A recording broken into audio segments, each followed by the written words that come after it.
and welcome to the Excerpt. I'm Taylor Wilson. In July, the University of Pennsylvania agreed to prohibit transgender athletes from competing in women's sports and strip the record of former swimmer Lia Thomas as part of an agreement with the Department of Education. It was the same month that the Supreme Court announced it will review Idaho's and West Virginia's state bans on transgender athletes joining female sports teams. The move marks the country's latest grappling with issues surrounding transgender athletes. More than half the states have now passed laws preventing transgender athletes from competing on schools' female sports teams, saying they are trying to prevent competitive advantages. Where does the American public stand on these issues? And what are the larger implications and influences playing into this conversation? To help us make sense of this moment, I'm now joined by USA Today education reporter Zach Schermele. Zach, thanks for joining me. Hey, Taylor, thanks for having me. So let's just go back to that news surrounding Lia Thomas. That's the former UPenn swimmer who became the first transgender woman to win an NCAA swimming competition in Division I back in 2022. Zach, what did the university agree to here with the Department of Education? So this was a pretty significant agreement on the part of the University of Pennsylvania. That's an Ivy League school in Philadelphia, with the federal education department, and in particular with their Office for Civil Rights, which handles curbing discrimination for students and teachers in any educational program that receives federal funding. So there are a couple of pretty significant concessions that the university agreed to with the department. First, that they would bar trans athletes from participating at all in women's sports at the University of Pennsylvania, sort of a notable concession because there weren't any transgender athletes that were competing in women's sports at Penn at the time. They also said that they would comply with President Donald Trump's executive order that he issued that tried to ban trans athletes from competing in women's sports as well. And also they sent personalized letters of apology to any female swimmers who had competed alongside Lia Thomas at the time of that NCAA competition that you were referring to there, Taylor. Well, Zach, these moves were in response to the federal government suspending roughly $175 million in contracts to Penn back in March, alleging the university had violated Title IX. UPenn is also not the only university dealing with these allegations, Zach. Talk us through the government's arguments here. So they're far from the only university that has grappled with some of these threats and implementation of those threats with respect to federal funding, in particular for research projects being pulled from universities across the country, largely on the grounds of civil rights laws being violated. So the government was arguing really that it's fundamentally wrong for trans women to be competing in female sports at the collegiate level. They say that the federal government has a role in protecting cisgender women in athletic environments. And that was an idea and an argument that played a big role in the resolution of this case here. They also argued that trans women have an unfair advantage over cisgender women in athletics. And that is an argument that comes very frequently from conservative critics of trans rights just in general. And we're seeing it more consistently from the education department under the Trump administration. Well, Zach, what does this Lia Thomas news mean for younger trans athletes, say in middle or high school coming up? It's really significant, but I think, Taylor, what you could chalk it up to is that it is sort of the latest major indication that athletics really are not welcoming anymore in school environments to the extent they ever were for young trans people. And it also shows how a powerful university that, ostensibly younger athletes would want to aspire to competing with or against can act in the face of some pretty considerable pressure from the federal government. I mean, Todd Wolfson, who was the president of the American Association of University Professors, when I was talking to him about the Penn case in particular a little while ago, he said, quote, universities can't sell out trans people to satisfy ideological demands. And I think that that is sort of a message that if you're a young person, a young trans athlete, potentially looking at what has just gone on Penn's campus, that's your takeaway. Well, what recourse does a trans athlete have beyond the courts? What does a 16-year-old or 20-year-old trans athlete who wants to compete at a high level do right now, Zach? There are several avenues that a student could potentially take if they were concerned about being excluded from a program or an athletic team on a school campus that receives federal funding. So they could file a discrimination complaint with the federal education department, in particular with that Office for Civil Rights, that was in charge of resolving the case at Penn.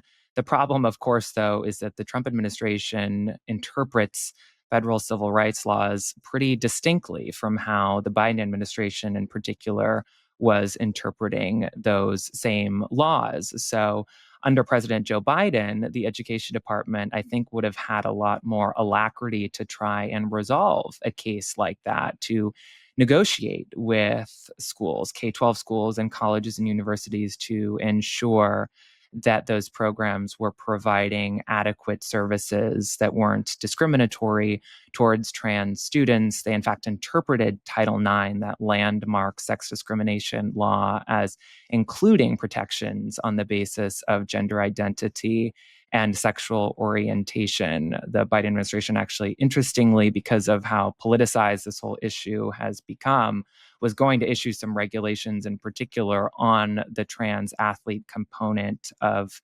protecting younger trans people in sports, and sort of delayed it until potentially after the election. And I think that just sort of gives you an indication of how fraught this issue has become for schools and even for Democratic politicians.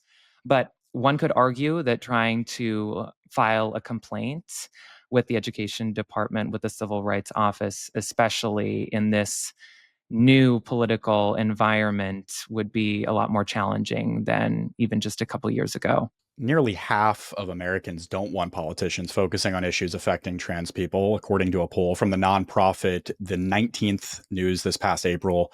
What are you hearing from the NCAA on the issue of trans athletes, Zach? So the NCAA was quick to issue some new guidance after the president's executive order in February. The NCAA, which, by the way, we should mention, is an organization that is made up of more than 1,000 colleges and universities in all 50 states. They have roughly 500,000 student athletes. And the organization said that they were going to be compliant with the president's executive order and not allow trans women to compete in women's sports. Charlie Baker, who's the president of the NCAA, actually said at the time that to that end, the order sort of provided a, quote, clear national standard. There wasn't a gray area that some of the lack of regulation, finalized regulation, and civil rights precedent previously had left the NCAA and schools and other organizations, I think, in a bit of uncertainty with respect to what their obligations were in order to comply with federal civil rights laws. But it's important, Taylor, to remember that we're talking about really only a handful of that 500,000 student athletes that are at NCAA schools. Charlie Baker told a Senate panel in December of last year that there were only fewer than 10 trans athletes participating in sports at the collegiate level at that time.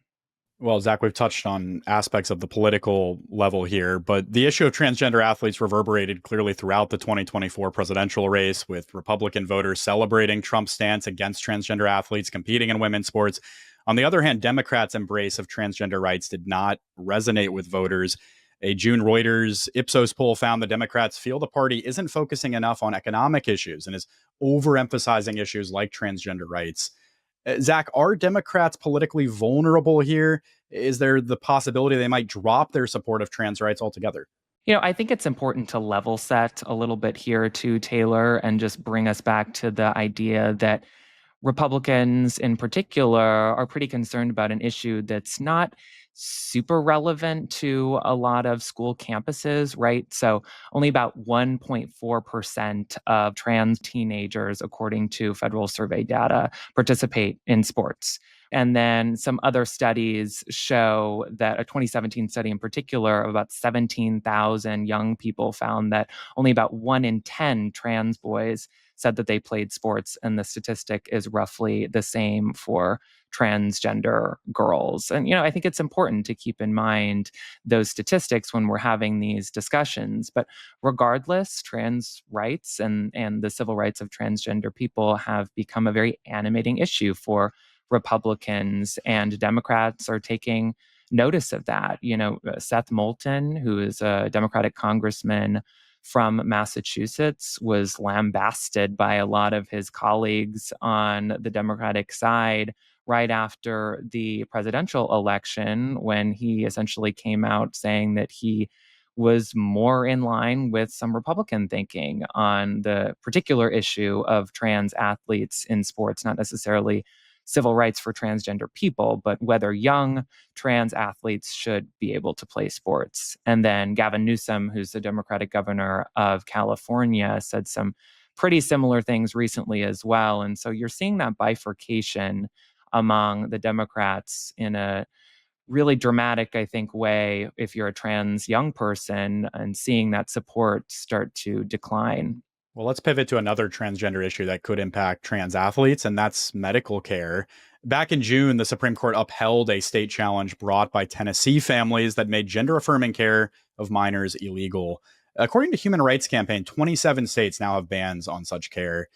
Zach, what are you hearing on this front? Are families relocating to states where there is not a ban in place? Yeah, Taylor, I remember having a conversation in 2022 with a family in Florida where there was a gender affirming care ban for minors there. And the mother at the time was sitting in on a Board of Health meeting that the state of Florida had just conducted. And I remember talking to her about how her trans child had spent, I think it was the better part of a year, trying to get access to things like puberty blockers and hormone therapy. There are a lot of hoops that families with trans kids have to jump through in order to get access to gender affirming care. I think just based on some of the rhetoric that sometimes can fly around the subject, you would think that it would be really easy to get access to these types of treatments. But in many states, even in pretty liberal ones, it can take a long time to actually get that sort of care that folks need.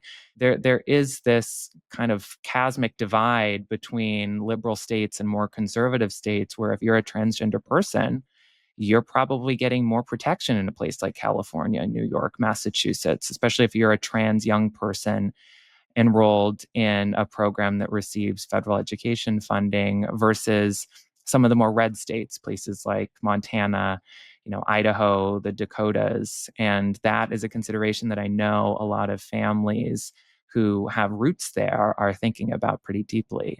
Well, we'd be remiss if we didn't talk about recent news that the Supreme Court has given the green light to the Trump administration to dismantle the Department of Education altogether, taking legions of civil rights attorneys out of action. There was a carve out for civil rights attorneys, but many of them are still out of action. These are people who transgender minors and their families might have turned to protect their rights in schools. What concerns you the most here? I think that the Education Department's Office for Civil Rights is in a place that it has, quite frankly, never been before. And the argument from some conservatives, because there are two camps of conservatives who are thinking about what's happening at the Federal Education Department right now, right? There's one camp that wants to see the department entirely dismantled. They want it to completely go away. And then there's another camp that sees it potentially as a tool, not really unlike what it's become over the course of the past couple of months, as the president has started taking more actions and has sort of let go of this idea of being able to entirely do away with the department, right? Education Secretary Linda McMahon has acknowledged repeatedly that she knows it would take help from Congress, particularly help from Democrats in Congress, in order to make the Education Department entirely go away. So there are some who want to see the Education Department, frankly, continue to do what it's been doing, which is to open up sort of more targeted civil rights investigations that are more concerned not so much with protecting students from marginalized populations, LGBTQ plus students, in particular, but would rather see allegations of sort of reverse discrimination. Students who are concerned about having to be involved in LGBTQ sensitivity trainings, things like that. There are lots of folks on the conservative side who want to see the education department continue to investigate schools that are trying to be more inclusive in that way, right? This is the assault on diversity, equity, and inclusion that the president has been really adamant about making a centerpiece of his posture towards civil rights laws. But it is the truth to say that there are a lot of civil rights attorneys that spent many years at the education department who now are no longer employed there. And we could potentially see an uptick in discrimination complaints at schools across the country because of it. All right, we'll be on the lookout for when the Supreme Court will hear arguments on the two transgender athletes' cases. Zach Schermele is an education reporter with USA Today. Thank you, Zach. Thanks, Taylor. Thanks for watching. I'm Taylor Wilson. I'll see you next time.